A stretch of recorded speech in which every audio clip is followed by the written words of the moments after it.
So this is the Rakhi we're going to make. So the materials that we need to make the Rakhi are felt sheets. I have chosen these colors because they remind me of Rakhi, but you can choose any colors of your choice that you or your sibling may like. Then we'll also need some rhinestones for decoration. You can also use sequins if you prefer that, or you can also use beads of different colors if you want for decoration. And then you also want to have thread that you'll use to tie the Rakhi together. And finally you'll need some glue to stick it all together.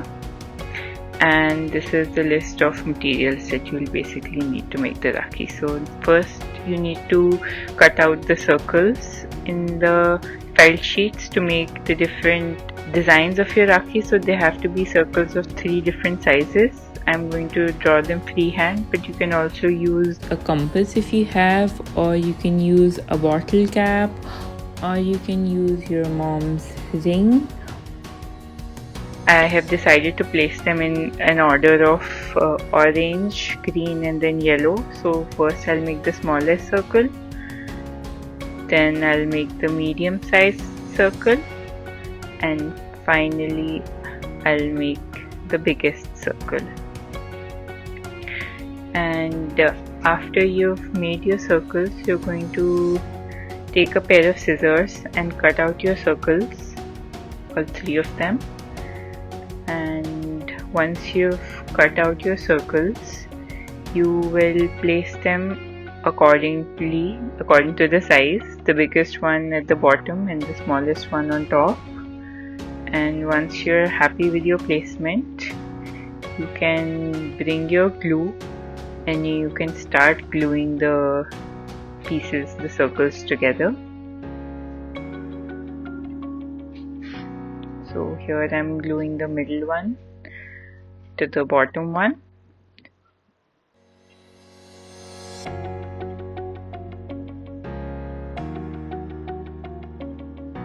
Make sure the side that you use for drawing is on the bottom. Now I'll stick the smaller green one.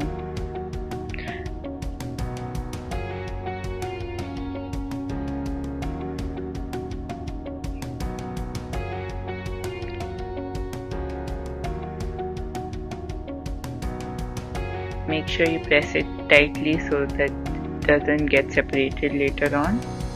Now you can pick any rhinestones of your choice that you want to put for decoration. I'm picking this red one and I'll be placing it on the center, so it looks like there's a red color also in the Rakhi.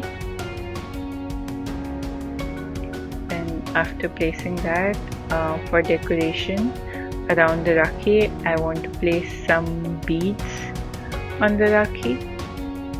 So I'll first take the Fevicol and add some glue on the green circle.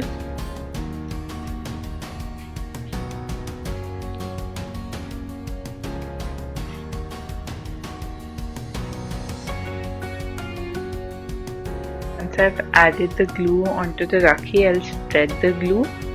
Then I'll start adding my beads to the Rakhi and placing it along the sides of the red rhinestone. But you can decorate it in any way that you prefer. So as you can see, the center part is completed. Now I'll add orange sequins to the outer band of the Rakhi, which is the orange circle. I'll start placing them next to each other on the edges. Again, this is what I'm choosing to do, but you can decorate in any way that you want. Any design of your choice and any sequin of your choice and any placement that you want. You don't have to necessarily follow the sequence of colors that I have chosen. It's up to you. Just be careful that you're not using too much glue and getting it stuck to your fingers. This may require a little patience, and if you need, you can ask some adult for assistance.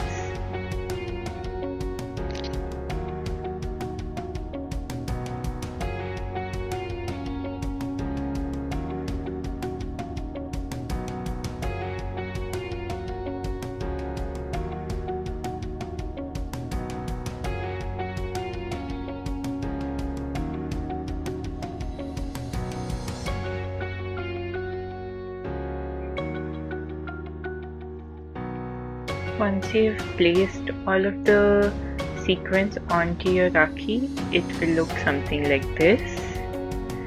Now you can start working on the thread that you're going to attach to the back of your Rakhi, so you can tie it on your sibling's hand. I have taken these 3 colors because they are symbolic of Rakhi, but you can use any colors of your choice. So measure out the threads to approximately 6 inches each. Cut them out.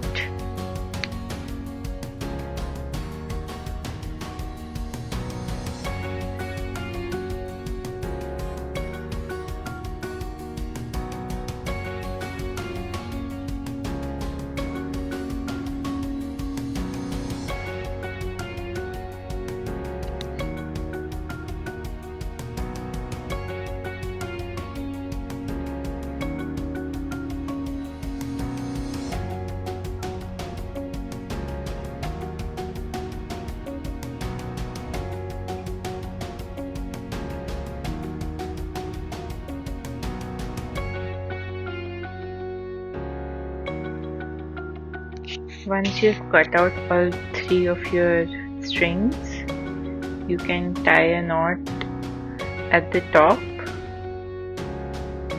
like knot them all together.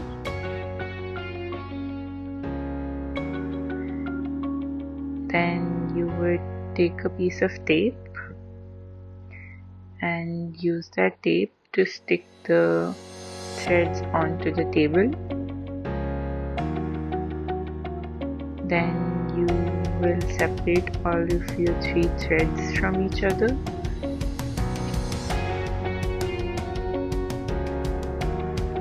Once they're separated, you will start making braids, which is basically just overlapping the threads onto each other from one side to the other.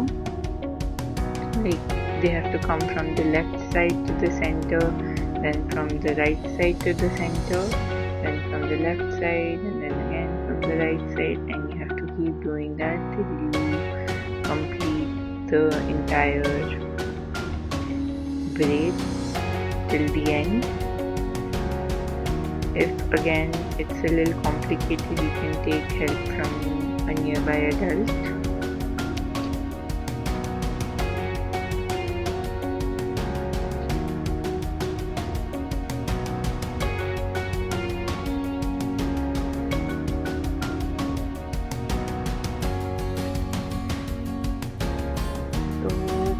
Once you're done with your braiding, again you'll have to tie a knot at the bottom to finish it off so your braid doesn't open up.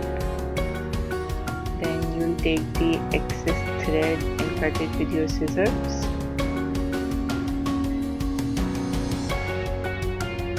And then you can finally remove the tape. Now lastly, you'll take your Rakhi and turn it upside down. You will take your Fevicol and apply it on the center, your Rakhi on the diameter. Then you will place it back on the table. Take your Rakhi thread and place it gently on the center of your Rakhi band, and then you have to let it dry for a while, and once it has dried you will turn it over and see. Once your Rakhi has dried, it's basically complete. Now you can tie it to your sibling or your cousin or your friend, or you can parcel it to them if they don't live nearby. Basically, you're free to do whatever you want with your Rakhi.